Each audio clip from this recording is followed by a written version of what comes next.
It's now Democratic Congressman Jared Moskowitz of Florida. He is now back in Washington after taking part in a bipartisan congressional delegation trip to Israel, where he met with Prime Minister Benjamin Netanyahu and the families of the hostages. Congressman, thanks for stopping with us for a moment this morning. We're talking here about the hostages. We had on the parents of a young man named Hirsch, a 23-year-old, earlier in the show. Incredibly moving, but also so impressed by their strength to keep this issue front and center in front of the country, in front of the world, in front of the government to get these hostages out. What did you see and hear on the ground there? Well, regarding the hostages, obviously, there's all sorts of talks going on right now that I'm not going to comment on. But obviously, meeting with these families is heartbreaking. Kids taken in front of parents, parents taken in front of children by Hamas, by Palestinian Islamic Jihad, and the hostages are all over the place. In fact, it's possible that some of the hostages have been stashed among civilians in certain places, and so. And as John Kirby said the other day, it's also possible that Hamas, that some of these hostages have been killed, or perhaps Hamas even took dead bodies. And so it's just completely tragic. They're in the middle of this war. They're caught in the middle of it, and it's just awful. So, Congressman, let me ask, you met with the Prime Minister, you talked to military officials there in Israel about this balancing act they have, which is trying to avoid civilian casualties, but bombing places like the hospital we're talking about this morning because Hamas has sent up a command center underneath. So you're dealing with an enemy that uses hostages and uses civilians as human shields. How are they navigating that in Israel? Sure. So let me go over a bunch of stuff, because right now, unfortunately, in this country, on social media, our kids and us are being manipulated by a psyops by China and Russia, feeding us all sorts of pictures and imagery and fake propaganda on what's going on there. But the situation is extremely dire. Hamas is using that as a headquarters. Israel has tried to set up a field hospital, try to get the UN to work on it. That hasn't happened. Israel's tried to get, people out of that. Hamas is making them stay at the point of gunpoint to create human shields. Hamas wants them to get killed.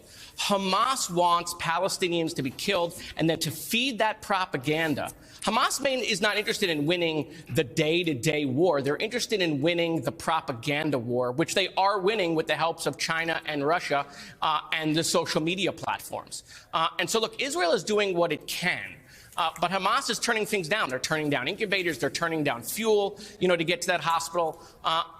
And one of the things that's important here is that, listen, this is absolutely tragic. There are civilians absolutely getting killed. But the numbers that Hamas is releasing under the guise of the Gaza Ministry of Health, that number includes terrorists. That number includes Hamas terrorists that have been killed, thousands of them. So we're even being manipulated by the numbers. But there's no doubt that Israel has to do what it can to try to remove Hamas from the Gaza Strip and protect civilians. Israel isn't just trying to liberate Israel from Hamas. They need to liberate the Palestinians, because one of the things that I learned while I was there is that Hamas doesn't just have Israeli hostages. Hamas has taken the Palestinian people hostage. They're not even letting them leave. They're shooting them when they try to leave, and that's all on video. And putting their own civilians between them and those Israeli rockets. And Mike Barnicle, we have to underline again that there is no fuel or electricity at some of these hospitals. The scenes are gut-wrenching. But Hamas has fuel. Hamas could give the fuel to the hospital to work the generators that work the incubators and work the life-saving support machines that are there. Hamas can do that. They just aren't. And the congressman is absolutely correct. I mean, social media in this country is a total distortion. It's far from the truth and the reality of what's going on every day in Gaza. And Congressman, with regard to your trip, did you find out anything that you could speak to as to where the location of the hostages might be? Are they separated? Are they underground? Have they been hidden in small groups, large groups? Anything at all? Any information at all that you picked up? Yeah, so without going into specific detail, I mean, obviously, due to the large number of hostages, they're not all in one place, they're not all underground, and they're all over, or they're spread out. And so, look, Israel and the United States are using whatever technology they have at their disposal to try to figure out where the hostages are. But yeah, I mean, when you're talking about hundreds of people being taken, no, they're spread out. They're all over the place. And it's extremely difficult, obviously, to figure out how you can rescue, 200 plus people if you have to rescue them one or two at a time. And so, I'm happy that there are negotiations going on. I hope those negotiations are fruitful. But, I don't want to comment on those further. I'm just hoping that we soon see the release of hostages. I mean, babies. They took children. They took a pregnant mother who gave birth in the Gaza Strip.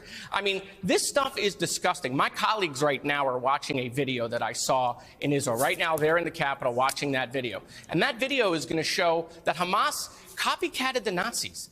They lined up families in a row. They shot the children in front of the parents. They burned people alive in pits. They're going to see a father jumping on a grenade while the children scream that their dad is dead and this is not a video game. This is real. They can't believe this is happening. One of the kids is blind. As a result, I mean, they're going to see things they have never seen other than when they go to a Holocaust museum. And so, this is a war that Hamas wanted. They wanted to fill the world with propaganda, which is happening. But again, we have to liberate the Palestinian people from Hamas. This is not just about Israel. If the Palestinians are ever going to get a state, and they need a state, I'm for a two-state solution. The only way that's going to happen is to get the Palestinians away from Hamas. So, Congressman, later today, there's going to be a vote scheduled in the House of Representatives on the continuing resolution to keep the government open. It does not include any aid for Israel. Do you plan to support this CR? And what are your broad thoughts about the House of Representatives' inability to aid our ally? Yeah, so let me make a couple of points on that. So, I'm for keeping the government open. I'm not for closing the government. And so, I do plan to support keeping the government open, especially because if this doesn't work, who knows what will come out of my Republican House colleagues. They're so dysfunctional. What's unclear to me is whether there'll be a motion to vacate the Speaker after a bunch of Democrats vote to keep the government open, because that's what happened to Speaker McCarthy. We heard from Republicans, it's not personal with McCarthy. It was about the issue. Okay, well, then we should see a motion to vacate Speaker Johnson from my Republican colleagues. On the issue of Israel, let me be clear. Nobody in Congress right now is hurting the state of Israel more than Speaker Johnson.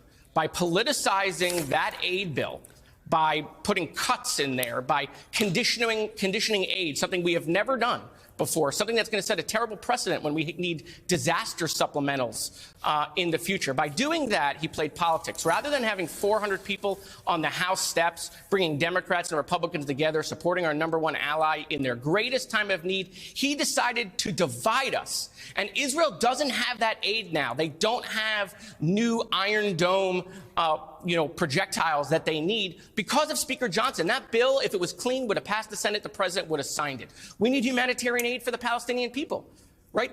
Speaker Johnson has prevented that from happening also. So to be clear, if Speaker Johnson doesn't figure out how to get Israel aid, I don't suspect he'll be Speaker much longer.